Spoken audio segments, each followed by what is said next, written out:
வணக்கம், welcome back to preview trader. 29 October 2025 இன்னைக்கு மார்க்கெட்னோட key updates என்ன, நாளைக்கு 30 அக்டோபர் மார்க்கெட் வந்து எப்படி இருக்கிறதுக்குரிய வாய்ப்பு இருக்கு அப்படின்றத இந்த வீடியோவில் குயிக்காக பார்ப்போம். அதுக்கு முன்னாடி நம்ம சேனலை சப்ஸ்கிரைப் பண்ணலாம், சப்ஸ்கிரைப் பண்ணி வச்சுக்கோங்க. டெஃபினட்டா உங்களுக்கு யூஸ்ஃபுல்லா இருக்கும். வாங்க வீடியோக்குள்ள போகலாம். இன்னைக்கு கீ அப்டேட்ஸ் என்ன அப்படின்னு பார்த்தோம்னா, NVIDIA வந்து ஏஐ சிப்ஸ் புக்கிங் வந்து அரௌண்ட் $500 மில்லியன் வந்திருக்கு அப்படின்னு ஒரு அனௌன்ஸ்மெண்ட் கொடுத்துருக்காங்க. ஸோ இது டெஃபினட்டா ஐடி செக்டர்ஸ்ல எஸ்பெஷலி ஏஐ பேஸ் பண்ணி இருக்கக்கூடிய ஸ்டாக்ஸ்க்கு எல்லாமே ஒரு பாசிட்டிவ். ஸோ நீங்க எஸ்டர்டே கூட பாத்தீங்கன்னாக்கா யுஎஸ்னுடைய ஐடி செக்டர் எல்லாமே ஒரு நல்ல ரேலி இருந்தது. ஸோ இந்தியன் மார்க்கெட்லயும் ஓரளவு அதனுடைய ரிஃப்ளெக்ஷன் தெரிஞ்சதை நம்ம பார்க்கலாம். அடுத்தது இந்தியாவுடைய ஸ்டாக்ஸ் அப்படின்னு பார்க்கும்பொழுது ஸோ இண்டிசஸ் எல்லாமே ஒரு நல்ல பாசிட்டிவ் இருந்துச்சு. பட் இதுக்கு என்ன காரணம் அப்படின்னு பாத்தீங்கன்னா, குளோபல் கியூஸ் எல்லாமே ஒரு பாசிட்டிவா இருக்கு.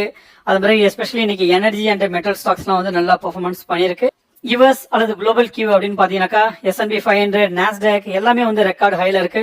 ஸோ இது என்ன காரணம் அப்படின்னு பார்த்தாக்கா, இன்ட்ரெஸ்ட் ரேட் கட்டுனுடைய எக்ஸ்பெக்டேஷன் இருக்கு.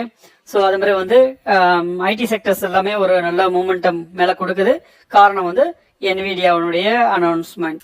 ஃபெட்டினுடைய இன்ட்ரெஸ்ட் ரேட் கட்டு என்னைக்கு அனௌன்ஸ் பண்ணுவாங்க அப்படின்னு பாத்தீங்கன்னாக்கா, ஸோ இன்னைக்கு அரௌண்ட் 11 PM இந்தியா டைம்ல இன்ட்ரெஸ்ட் ரேட் கட்டினுடைய டிசிஷனை வந்து அனௌன்ஸ் பண்றதா சொல்லியிருக்காங்க. ஸோ ப்ராபப்ளி டுமாரோ மார்னிங் வந்து இந்த இன்ட்ரெஸ்ட் ரேட் கட் வந்து உங்களுக்கு மார்க்கெட்ல வந்து ரிஃப்ளெக்ட் பண்ணும். நீங்க நாளைக்கு காலையில யுஎஸ் மார்க்கெட்டும் கிஃப்ட் நிஃப்டியும் எப்படி பெர்ஃபார்மன்ஸ் பண்ணிருக்கு அப்படின்றத பார்த்தாலே ஸோ இந்தியன் மார்க்கெட் எப்படி பிஹேவ் பண்றதுக்குரிய வாய்ப்பு இருக்குன்றத ஓரளவு கெஸ் பண்ண முடியும். அடுத்தது கவனிக்க வேண்டிய முக்கியமான விஷயங்கள் என்ன அப்படின்னு பார்த்தோம்னாக்கா, வேல்யூவேஷன் ரிஸ்க் இருக்கு. எஸ்பெஷலி ஐடி ஸ்டாக்ஸ் எல்லாம் வந்து நல்ல ஒரு மேல நோக்கி போயிட்டு இருக்கு. இது வந்து எல்லாமே ஒரு எக்ஸ்பெக்டேஷனை பேஸ் பண்ணி தான் போயிட்டு இருக்கு. ஒருவேளை அது நடக்கல அப்படின்னாக்கா ஸோ மார்க்கெட் வந்து திருப்பி எல்லாமே கீழே விழுறதுக்குரிய வாய்ப்புகள் இருக்கும். ஸோ அதனால இந்த வேல்யூவேஷன் ரிஸ்க் அப்படின்றது ஐடி செக்டரை பொறுத்த வரைக்கும் டெஃபினட்டா இருக்கு. அடுத்தது மார்க்கெட்டோட பிரெட் அப்படின்னு பார்க்கும்பொழுது இந்த பெரிய செக்டர்ஸ்லாம் வந்து நல்லா பெர்ஃபார்மன்ஸ் பண்ணியிருக்கு. But at the same time இப்போ வந்து ஒரு சின்ன கம்பெனியோ அல்லது வந்து அடுத்தது வரக்கூடிய ஐடி செக்டர்ஸ்னுடைய Q2 ரிசல்ட்ஸோ ஒரு பாசிட்டிவா இல்லை அப்படின்னாக்கா ஒட்டுமொத்த ஐடி செக்டரையும் கீழே புஷ் பண்றதுக்கு வாய்ப்பு இருக்கு. அடுத்தது பாத்தீங்கன்னா எக்ஸ்டர்னல் இல்லைன்னா மேக்ரோ ரிஸ்க் அப்படின்னு சொல்லும்பொழுது Jio political, inflation or any policy changes, so எது வேணா இப்போ வேணா நடக்கலாம்.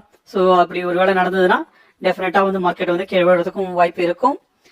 அதுக்கு அடுத்தது பாத்தீங்கன்னாக்கா எப்பயுமே வந்து ஒரு சடன் ரேலி வந்து எப்பயுமே ஒரு ஃபியரை உண்டாக்கும். மார்க்கெட் வந்து சடனா ஒரு நியூஸ்ல டக்குன்னு மேல போயிடும். நாளைக்கு வந்து வேற ஏதாவது ஒரு சின்ன ரீசனாலேயோ நம்பர் ஆஃப் ஃபேக்டர்ஸ், ரைட், இதுல ஏதாவது ஒரு ஃபேக்டர் வந்து அந்த மார்க்கெட்டை வந்து இம்பாக்ட் பண்ணும்பொழுது ஸோ டெஃபினட்டா மார்க்கெட் கீழே விழுறதுக்கு வாய்ப்பு இருக்கும். இந்த வீடியோ உங்களுக்கு யூஸ்ஃபுல்லாக இருந்திருக்கும்னு நினைக்கிறேன். தேங்க்யூ ஃபார் வாட்சிங். Kindly subscribe.